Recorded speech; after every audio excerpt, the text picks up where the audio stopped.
Welcome everybody to the Young Readers One Book Festival. I'm Megan Handschuh. And I'm Selena Freer. And we're from the South Dakota Statewide Family Engagement Center. We're here today with Jennifer Woodman from the South Dakota Humanities Council, Jamie Tennis from the United Way of the Black Hills, and the author Nicole Griffin of Smashie McPerter and the Mystery of Room 11. Yes, we also have some questions coming from other third graders around the state today, so we're really excited about that.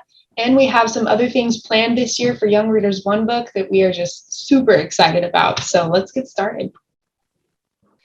Well, hello, young readers. As they said, I am Jennifer Woodman, and I'm from the South Dakota Humanities Council, and I welcome you to this special event. I'm just so happy you're joining us today for a conversation with Nicole Griffin, who is the author of the 2022 Young Readers One Book, South Dakota, Smashie McPerter and the Mystery of Room 11, which I think you all have received this wonderful book. And if you see this little logo on here, that's where I'm from. And we are so happy that we are able to get these books to you. I want to tell you just a very little bit about the history of the program. The Young Readers One Book has been going on since 2014. We give copies of the same books to students like you all around South Dakota so you can read it, discuss it, and do fun activities in your schools, libraries, and homes. Then we invite the author or the illustrator to come to South Dakota to meet all of you. You are some of more than 10,000 third graders across South Dakota who received copies of this beautiful book. We were able to share those books with you because of some very generous friends who helped us pay to publish and distribute them. And you can actually see some of them on the back of the book if you look down here. Two of our big partners are First Bank and Trust and Northern Hills Federal Credit Union. So a big thank you to them for helping us to get these books to you. We also depend very much on funding from the National Endowment for the Humanities and from many, many donors around the state and country who just want to support reading. I am so thankful to all these sponsors for helping us get these books into your hands. Finally, I'm so excited for you to meet the author. As I mentioned, her name is Nicole Griffin, and she is a dog lover, a dessert expert, and a teacher. You already know that she is the author of the Smashie McPerter Investigates series, which now includes 3 books. So there are 2 more to read after you finish The Mystery of Room 11. She is also the author of The Whole Stupid Way We Are, for which she was named one of Publishers Weekly's Flying Start Authors of 2013, and Just Wreck It All. She is joining us today from her home where she lives with her husband and many dogs. Welcome, Nicole.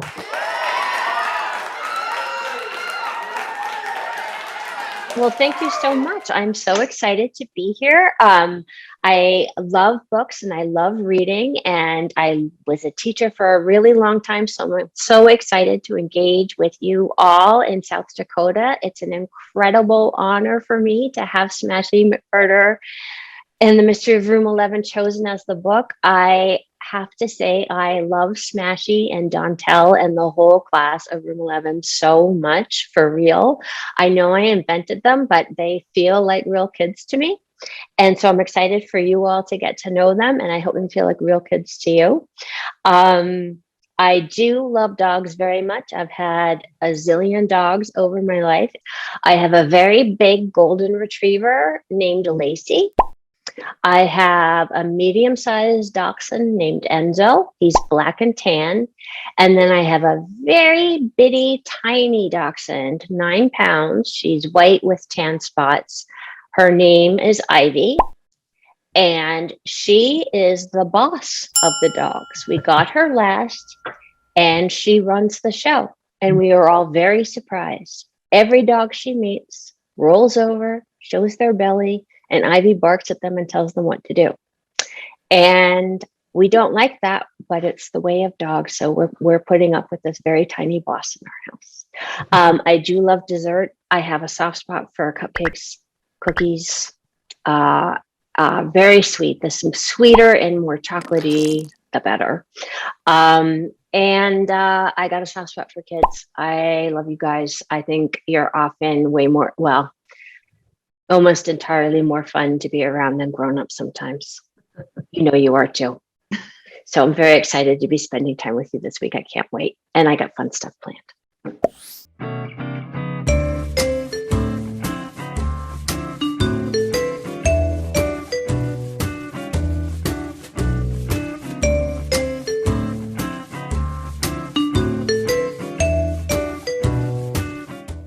Okay, chapter 1, the arch enemy. The day Patches was stolen from Smashie McPerter's class started out like any other day. Well, except for the fact that her teacher was out sick and Smashie's class was stuck with the worst substitute in the world. And except for the mysterious business with the glue. And except for the fact that Patches himself had become Smashie's new arch enemy. I do not want to go back to room 11, said Smashie to her best friend, Dontel Marquise. Art was just ending, and the two of them were cleaning up their materials in the art room alongside the rest of their third grade class. I do not want to go back at all. It wasn't just because art was over, though Smashie had enjoyed working on her prehistoric diorama. It wasn't even that the substitute, Mr. Carper, was lying in wait for them back in the classroom. Smashie's reason for not wanting to return was both smaller and larger than either of those things. Don't worry, Smash, said Dontel, putting away his own diorama. It'll get easier. You'll get used to it. Smashie shook her head. No, she said, I will never get used to it. Feet dragging, she attached herself to the end of the line of her classmates gathered at the art room door. What if you make one of your suits? Dontel asked, coming up beside her. You could make a brave suit to wear in room 11. I do not need a brave suit, Smashie cried. I am not unbrave about what is in our room. I just think it is awful. Said Dontel. Perhaps Dontel was right, though, Smashie thought. Perhaps a suit would help. She was only just wearing regular overalls today, but she often wore suits of her own devising. When she and Dontel had participated in the second grade mathathon last year, for example, she had made a math suit by painting numbers on an old cape of her grandma's and pasting equations to the toes of her rain boots. And when she had rashly signed up to run the present wrapping table at the Mother's Day festival last spring, her present wrapping suit had been the only thing that had got her through the day. Smashie was not at her best with a pair of scissors. Cutting things always led to Band-Aids and a trip to the school nurse, and the present wrapping had been no exception. Nonetheless, in her suit, she had persevered. At various other times, Smashie had created writing suits, cooking suits, and distracting adults from messes suits. Being in a suit always helps Smashie get into the right frame of mind to solve hard problems. I can't think of a suit that could help me with this problem, Smashie said now as she and Dontel and the rest of their class arrived at room 11. Room 11 is wrecked forever. Smashie, said Dontel. It's only a hamster. Patches. It was his feet that got her. The rest of the hamster's body was all right, Smashie supposed.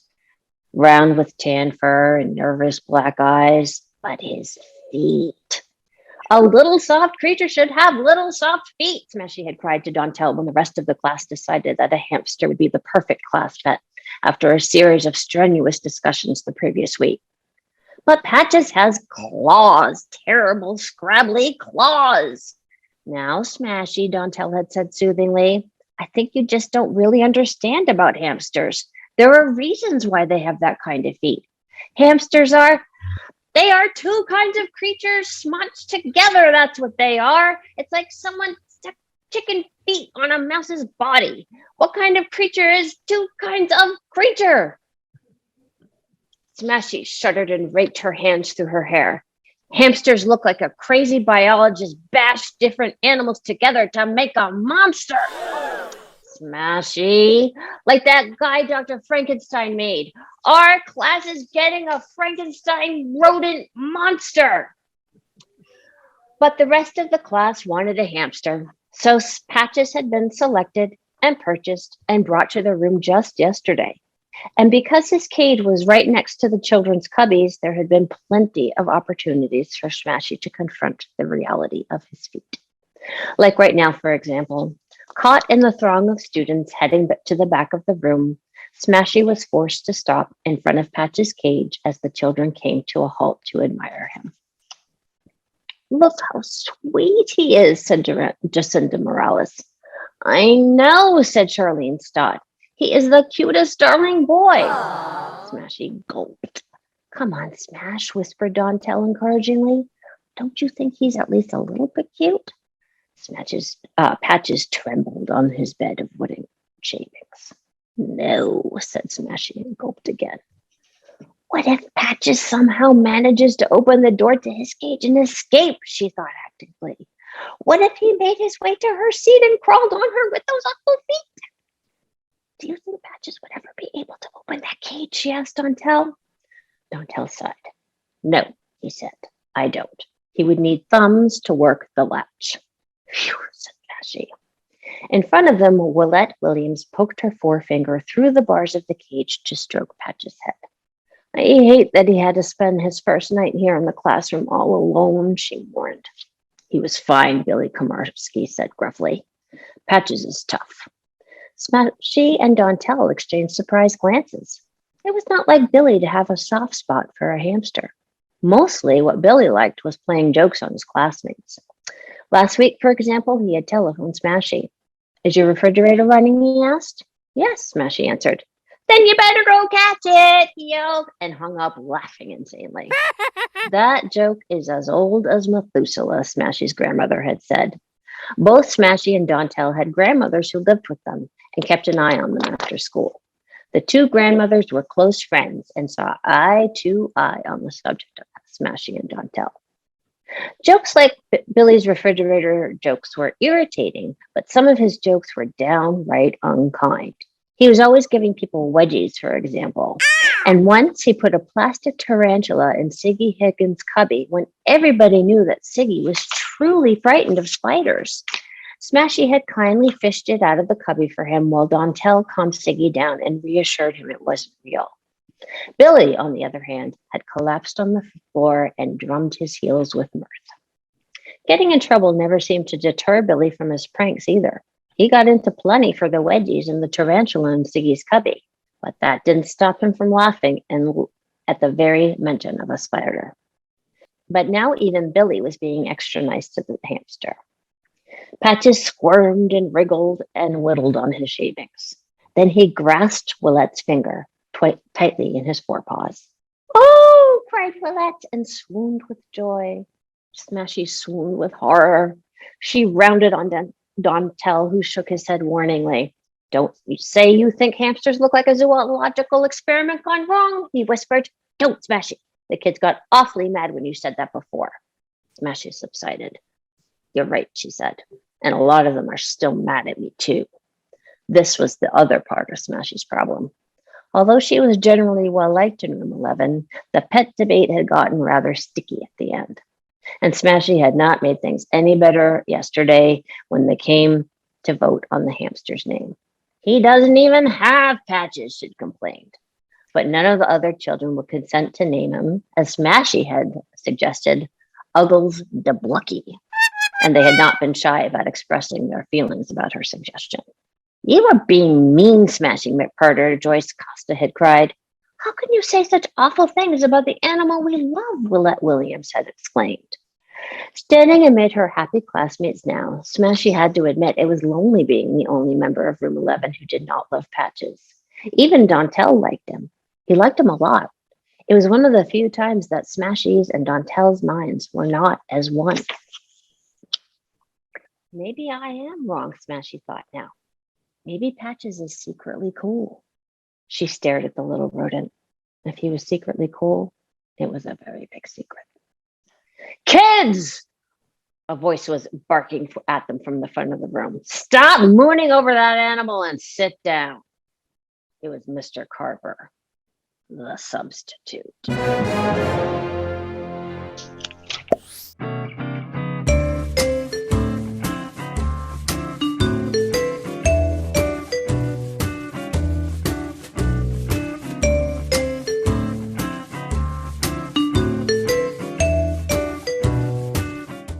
Chapter 2, The Substitute. The children slumped and turned. Smashie felt bad for Miss Early because she was out with the stomach flu, but she felt worse for room 11.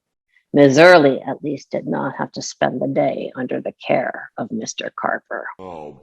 Mr. Carper was convinced that his discovery as a fashion model was imminent. Mother always says I'm the handsomest man in any room, he was wont to say. And it's my aim to share that with the world. Had once been featured in an ad for the town dentist, And ever since, he had refused to take a full-time job, working only as a substitute at the Rebecca Lee Crumpler Elementary School, so he would be available when his big moment came. Children, Mr. Carper said now, his eyes following his every move and the reflection in the classroom door. Sit down and zip your lips. He adjusted his collar, tossed his head in a manner suggestive of more hair than was currently attached to his head, and tugged down his sweater a careful quarter-inch. Smashie and Dontel exchanged a speaking look and headed to their seats with the rest of the class. Not a word from anyone until I've read the morning announcement, said Mr. Carper. And not even then, until I say so. Good morning, Rebecca Lee Crumpler students, read Mr. Carper. Announcement 1. An exciting day for RLC 5th graders today. Mr. Bloom, head of the custodial services, will give a guest lecture in their class at noon on the topic, astronomy, now and for the future. I'd like to hear that, whispered Dontel, who planned to be an astronomer when he grew up. Me too, said Smashie. We could find out how to fire a rocket. Mr. Carper continued reading. Announcement 2. Miss Dismond's class is away for a day at the Natural History Museum. We hope they enjoy their work at the exhibit of rare minerals and gems. Announcement 3. Tomorrow, all students will attend a special assembly about the importance of good nutrition, sponsored by Mrs. True, owner of the True Yum Grocery Mart. The True Yum, eh? How about that? Mr. Carper lowered the paper and looked meaningfully at the students. I'm sure you kids have heard about the search. What search? Asked Cyrus Hall. What search? Boy with glasses, do you live under a rock? No, said Cyrus. I probably shouldn't tell you, said Mr. Carper, but who cares? You're a homely bunch, so you're no real competition. He leaned back and smirked at the class. I have it on good authority, he said, that Mrs. True is looking for someone to model for the True Yum Circular. And you know, I don't like to mention this because I don't want to be treated differently than any other substitute, but I do have modeling experience. We know, Charlene said wearily. The dentist dad, said John Singletary. You've told us, Jacinda said, more than once. Don't be embarrassed, long-haired girl, Mr. Carper said with a laugh. Lots of people recognize me. From substituting, asked Willette. No, girl in plaid, snapped Mr. Carper, his laughter switching off like a faucet. From these. And he flashed his teeth at the class. Mr. Carper, said Dontel, it's 9:45. We're supposed to do science now. But Mr. Carper wasn't listening. He picked up a plastic apple from Mrs. Early's desk and held it against his cheek, gazing coyly at them. They regarded him silently. Mr. Carper put the apple down. No, he muttered. I need to practice with the big stuff. A watermelon, maybe. Some kind of meat. He drew himself to his feet. There's something else in my favor, he said. I have reason to believe, and you'll all understand this, that Mrs. True admires me. Ugh, whispered Jacinda. She's a widow, you know. And just the other week, I was in the produce section at the True Yum squeezing cantaloupes when she sailed up beside me. With that jawline, Marlin, she said. Ew, said Alonzo Day. So one might say, said Mr. Carper, that I am something of a front runner to land the modeling job for that circular. His eyes narrowed as he glanced again at the announcements and continued to read. The assembly will start promptly at 1 o'clock tomorrow in the auditorium. Mr. Carper tapped his teeth with a pen. Will Mrs. True be there, I wonder? Sure, said Siggy. She comes every year. What, boy with the weird trousers? Did you say yes, she'll be there? Mr. Carper began a slow, measured walk around the room. Siggy hesitated and glanced at his pants. I think so.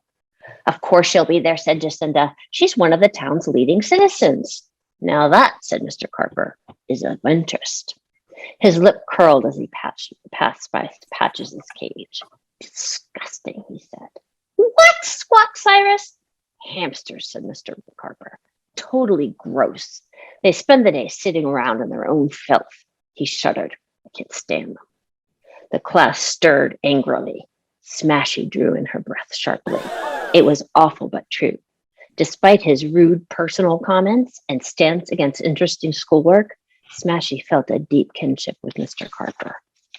Little did she know their shared hatred would come back to haunt her after Patches had been stolen. Ooh.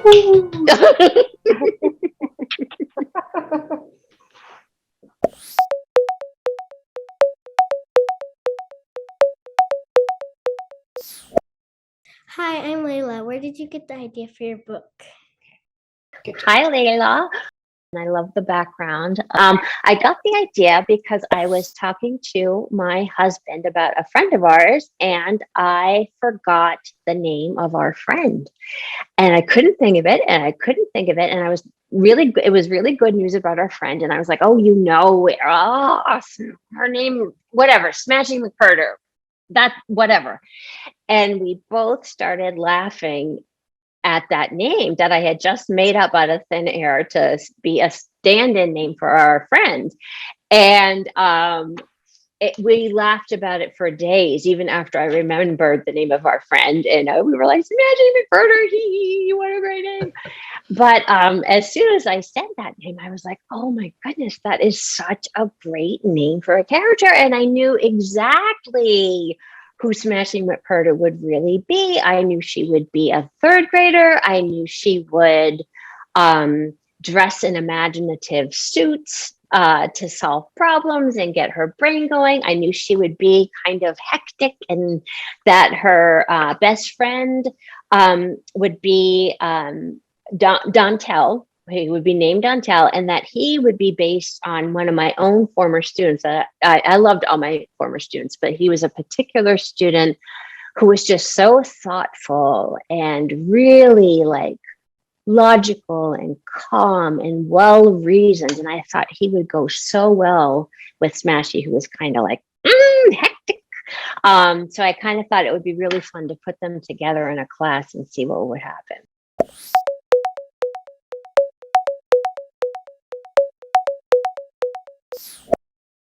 Hi, I'm Riley. Why do you like being an author? Hi, Riley. That's a really interesting question. I like being an author because mostly I really like being with the characters.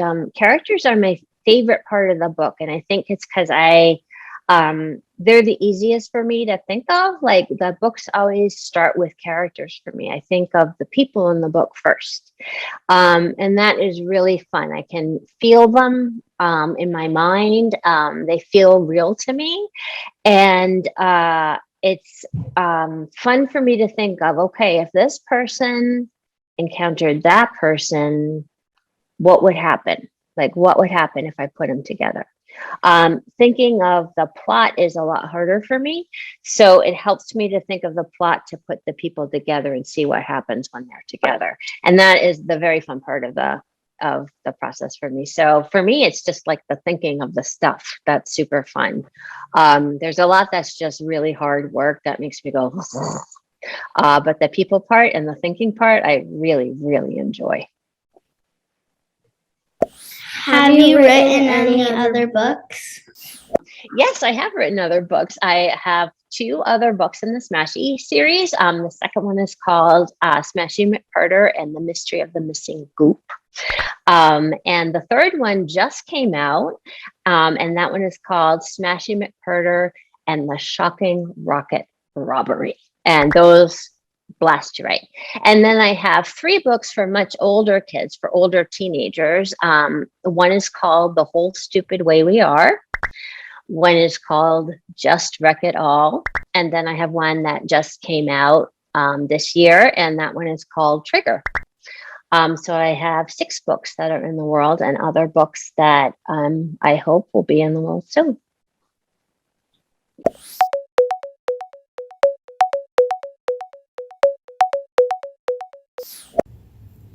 Hi, Nicole. My name is Chloe, and I have a question for you. What was your favorite book when you were a child?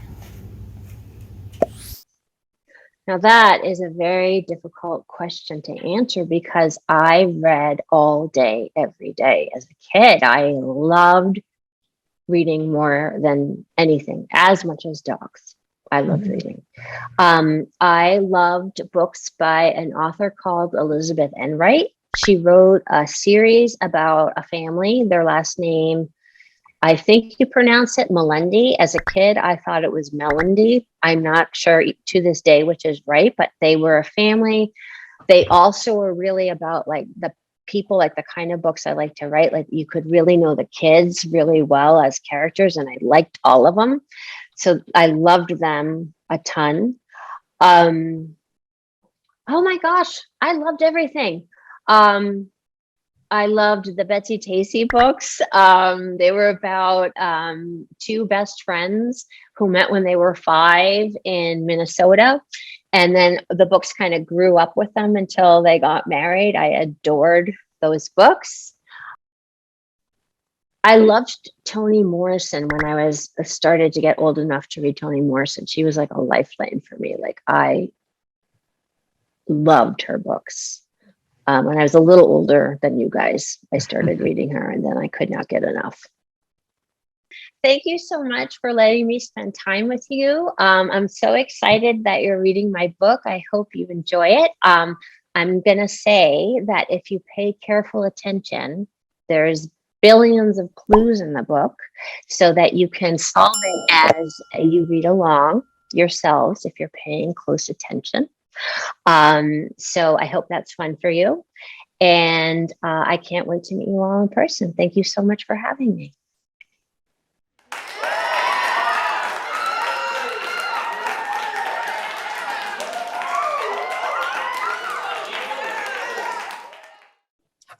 Hi, everyone. I'm Jamie Tennis from United Way, and I'm so glad to partner with these lovely ladies to help get these books to you guys and these experiences.